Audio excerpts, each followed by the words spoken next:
Ingako ni Hesu Kristo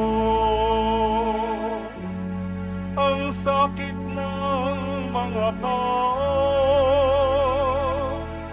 upang matubos niya tayo.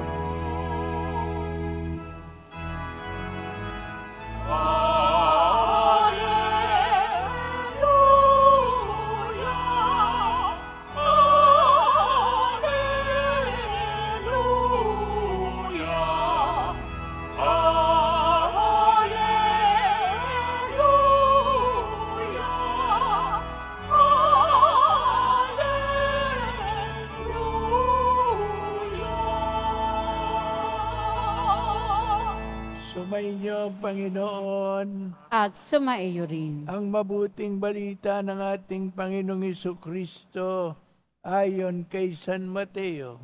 Papuri sa iyo, Panginoon. Nang makababa si Jesus mula sa bundok, sinundan siya ng napakaraming tao. Lumapit sa kanya ang isang ketungin at lumuhod sa harapan niya. Ginoo, ang wika niya, kung ibig po ninyo, ako'y inyong mapapagaling.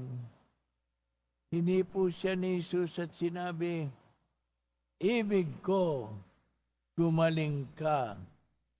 At pagdakay na wala ang kanyang ketong, huwag mo itong sasabihin kanino man, bilin ni Jesus.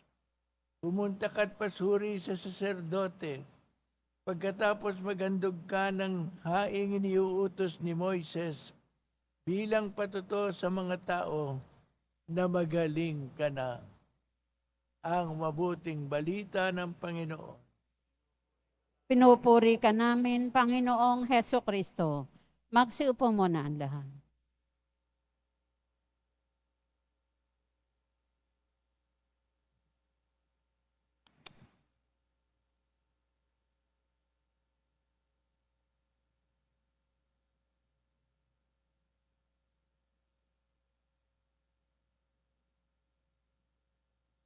Mga minamahal kong kapatid ng sa Pong Nazareno, magandang umaga po sa inyo lahat.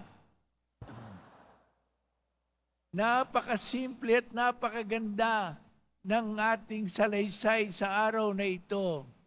Pagbaba ni Jesus sa bundok, sinalubong siya ng isang ketungin. Alam nyo, yung mga ketungin ay yung may sakit sa balat. Hindi naman lahat katulad ng leprosy ngayon. Pero basta namumuti ang balat mo noon, nako, tinuturing ka na nilang ketungin. At ang mahirap po sa ketong ay ito, hindi lamang yung ikaw ay mayroong karamdaman, hindi. Kundi sapagkat ibinabawal ka na makitungo sa iyong kapwa-tao. Yun ang mahirap, hindi po ba? Katulad nyo, katulad ko. Kung may sakit tayo, pag dinalaw tayo sa ng mga kaibigan natin, gumagaan ang sakit natin. Kung nilalayuan tayo, naku, lalong sumasama ang ating pakiramdam. Kaya, napakahirap na maging ketongin nung panahon ni Jesus. Kaya itong taong ito, alam nyo, nilabag niya lahat ng patakaran. Hindi siya dapat lalapit kay Jesus. Hindi. Sa halip, dapat siyang sumigaw ng, marumi ako, layo kayo. Ganon dapat ang gawin niya. Ngunit, itong taong ito, sumampalataya sa Panginoon. Sumampalataya hindi lamang sa kapangyarihan ng Panginoon, kundi sa kanyang awa na hindi siya itataboy ng Panginoon. Kaya paglapit niya, agad-agad, sabi niya, kung gusto ninyo, mapapagaling ninyo ako. Yun naman talaga ang gusto ni Jesus eh. Pagalingin siya. bakit pa ba siya hinintay na humingi na pagalingin po ninyo ako? Alam niyo kung bakit? Gusto ni Jesus na ang kanyang pananampalataya ay lalong mabuksan upang lalo siyang maging handa sa pagtanggap sa biyayang ipagkakalob sa kanya.